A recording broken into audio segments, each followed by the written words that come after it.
If your podcast lives in the same mental category as journaling, content creation, or something I try to stay consistent with, it is never going to produce business level results.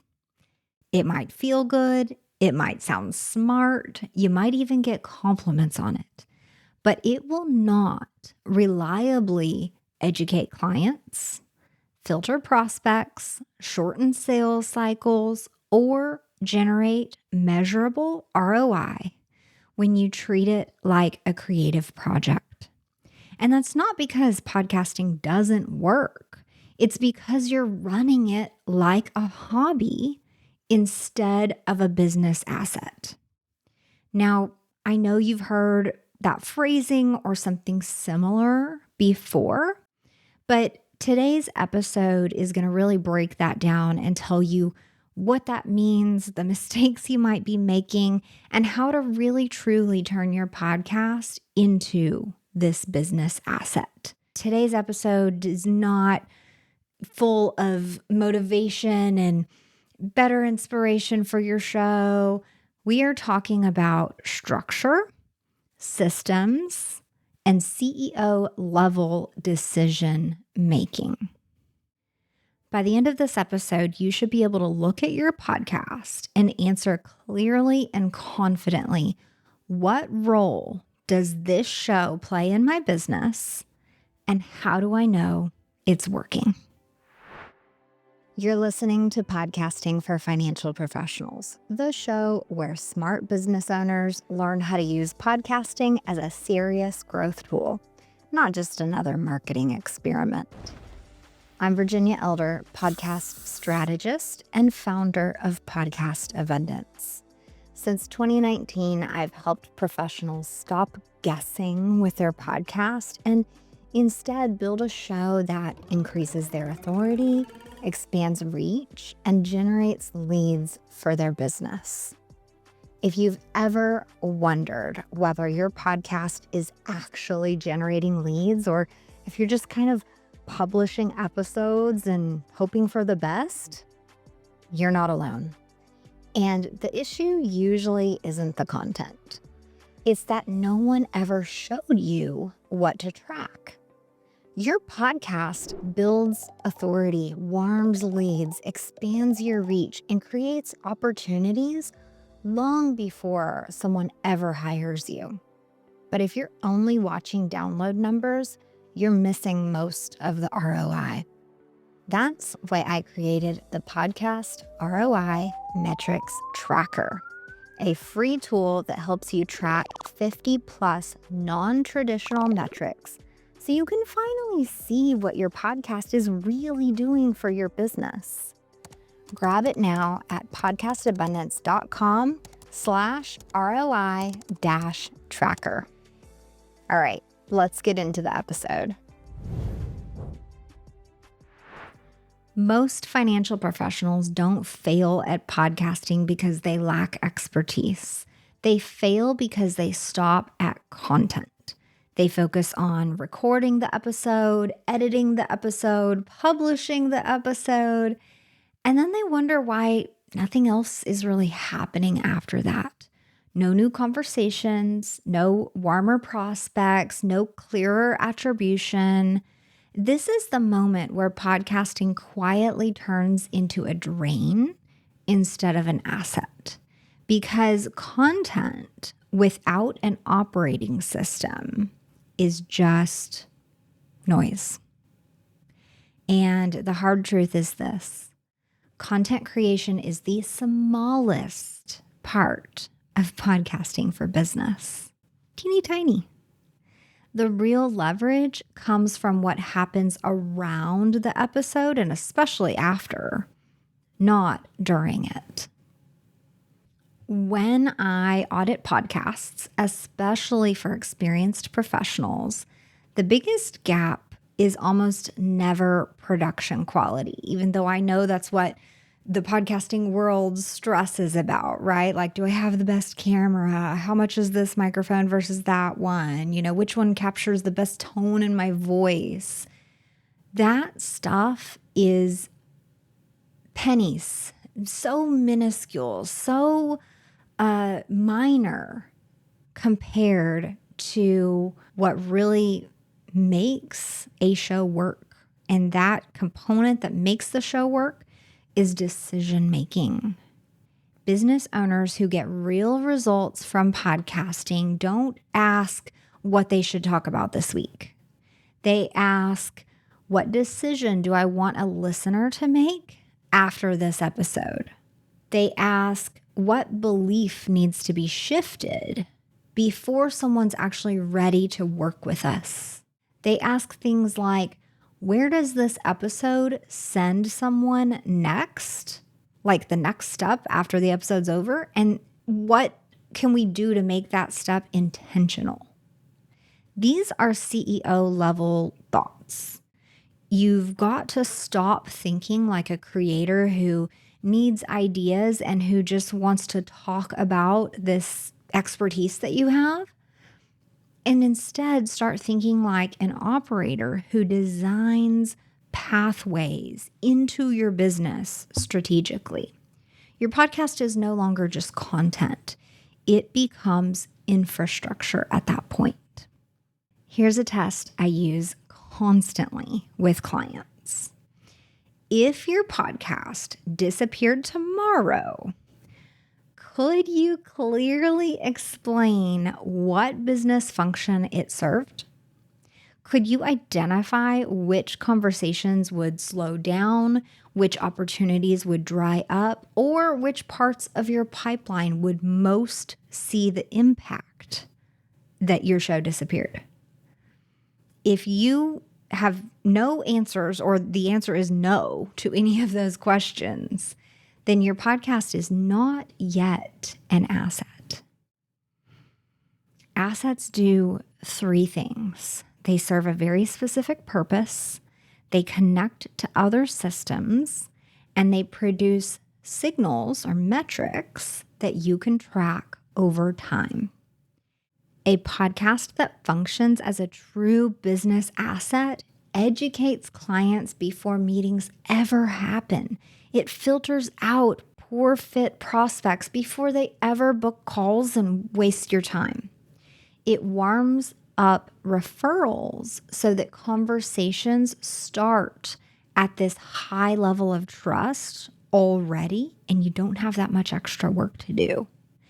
And your podcast that functions as a true business asset supports email list growth, visibility, and authority in this circular compounding system. If your show isn't doing at least some of those things, the problem is absolutely not your content. It is the lack of a system around it and behind it. This is the part people know intellectually. You've heard it a million times, but you are avoiding it operationally within your business. Podcasting without an email subscriber platform is like hosting events and not having an invite list. Email is not optional if your podcast is meant to convert listeners into buyers. Not because you necessarily want to sell more, or you want more revenue, or you're such a selfish person or something, but because you need a place where this relationship can mature and continue and be nurtured. When someone finishes an episode, one of three things happens. They turn off the podcast and forget about you. They decide they love it and they go back to earlier episodes of your show and they binge listen because they are just suddenly, like, at least short term, obsessed. Or if they've already gone through the obsession, found information that they like, and this is just one more episode as part of them being nurtured, your episode has moved them closer to a decision. Email is how you capture that momentum instead of hoping that they listen again next week. Your podcast should not be your entire funnel. I want you to hear that loud and clear. Just podcasting alone for your business, even if you talk about your services, talk about your expertise, I've been doing this for 10 years, whatever. Just podcasting alone does not create a funnel. There is a big, wide disconnect, as big as the Grand Canyon, between your podcast and your business. Email is the connection point between those. It's the little bridge that goes across. Your podcast should be the trust engine that feeds the funnel. So when we talk about having your episode, it really does live out there alone by itself. Your calls to action, the links in your show notes, or resources that you reference during your episode, those are ways that you are directing listeners to your funnel. So the podcast is not the funnel. Your podcast feeds the funnel. Okay? Here's where many absolutely well-intentioned podcast hosts get tripped up. The lead magnet itself is not the strategy, much like the podcast is not the funnel. So imagine podcast episode, you have your call to action to a lead magnet. So maybe that's a video from you or a PDF or a free email course, whatever it is. That lead magnet itself is just the doorway that gets people in. It is not the standalone strategy. There should be a strategy around all of these things, connecting them together. What actually matters is how that doorway, lead magnet, fits into that listener's journey. It matters whether that lead magnet solves a real problem that they're experiencing right now and stressed out and losing sleep over, and whether it prepares them for the next step further into your business that makes sense for them. So when I build strategy sessions, the breakthrough never comes from us designing better content. It comes from the content being aligned with a lead magnet, with a strategy to get people to get that lead magnet or sign up for that lead magnet, an email subscriber platform behind that to deliver nurturing emails. And all along the way, this listener turned subscriber, soon to be client, is being educated and helped and guided by the system, which is also by the podcast host. Every episode reinforces who the show is for, what problem matters most, and what action feels natural next.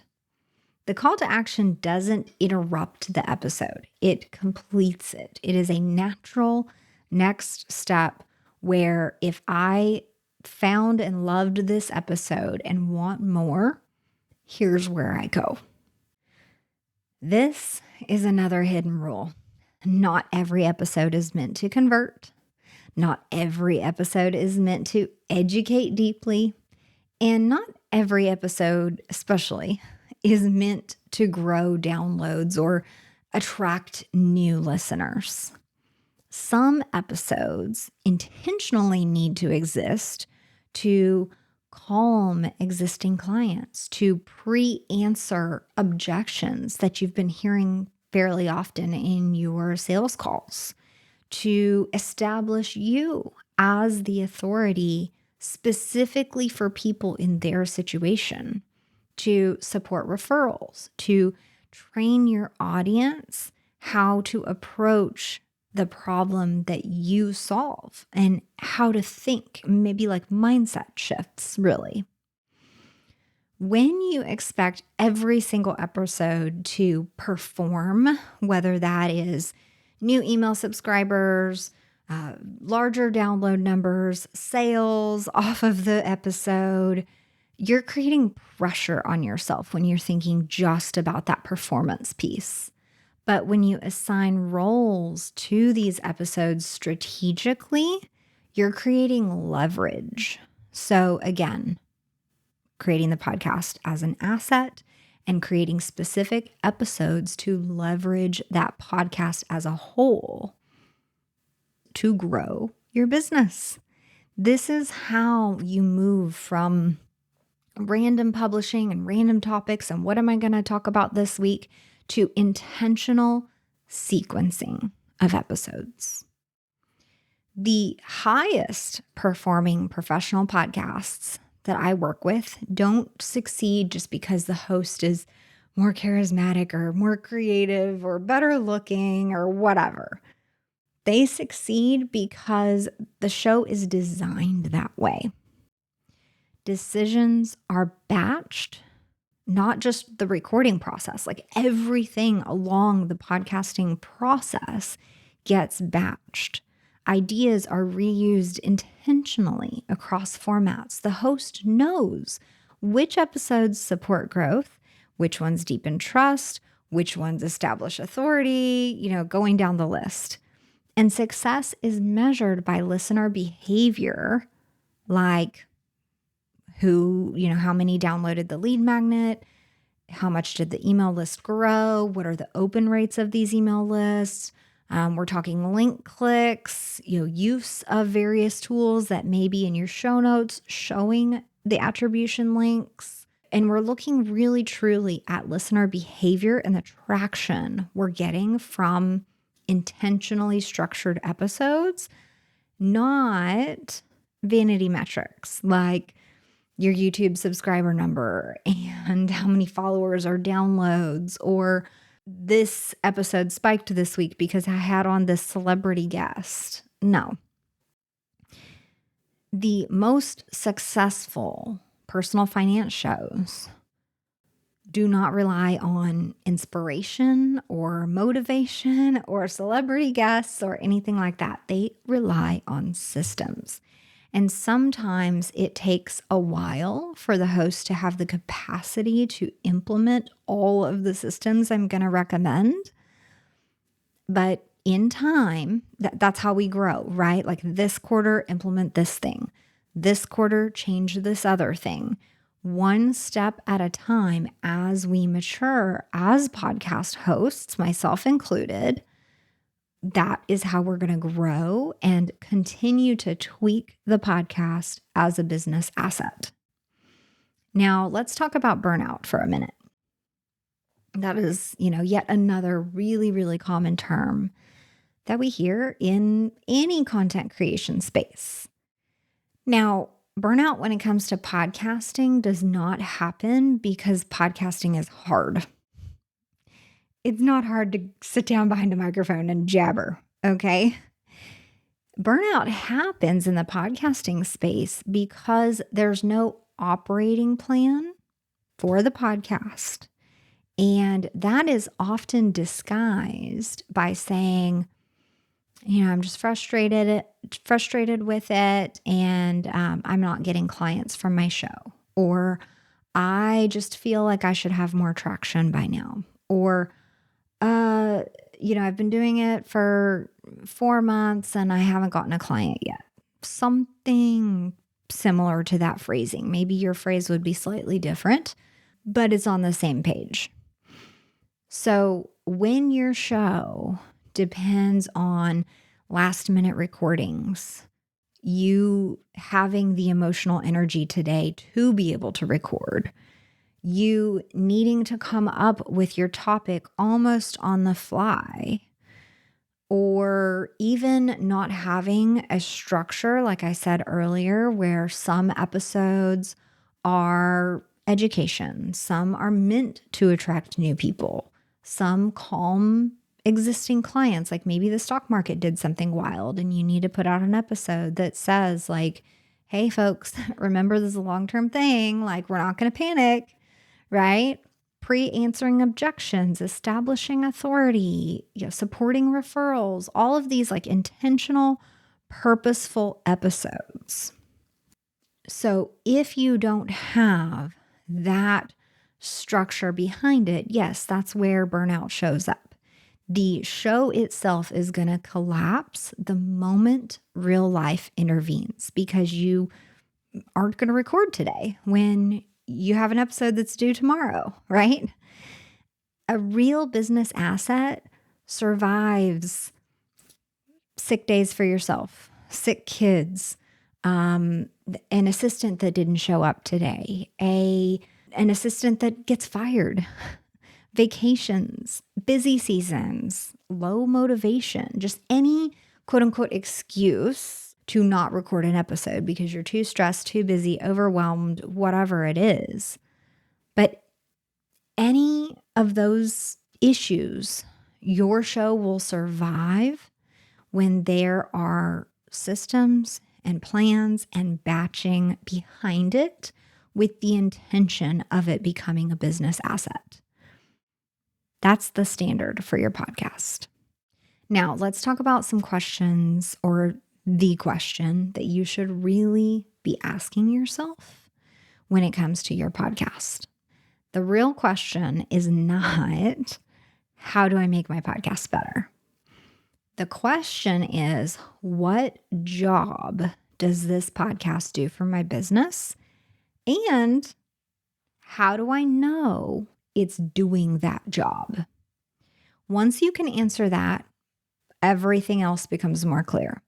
What to publish, how often to publish, what to track, what to delegate, all of the most commonly asked questions that I get become 1,000 times more clear when we know what job your podcast is doing or is intended to do for your business. And then we have metrics that show us whether or not that podcast is in fact doing that job. And that is when podcasting stops feeling heavy and starts feeling like yet another machine in the background of our business. It starts working with your business instead of competing with it. If your podcast feels like effort without evidence, that is absolutely not a personal failure on your part. It is a systems problem. It is a strategic problem. And systems and strategy can be designed.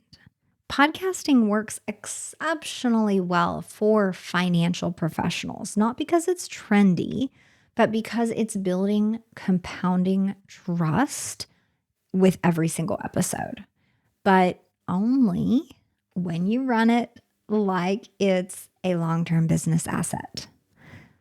And again, I'm going to emphasize, not a creative project, not a content creation machine, not a fun way to air out some laundry, nothing like that.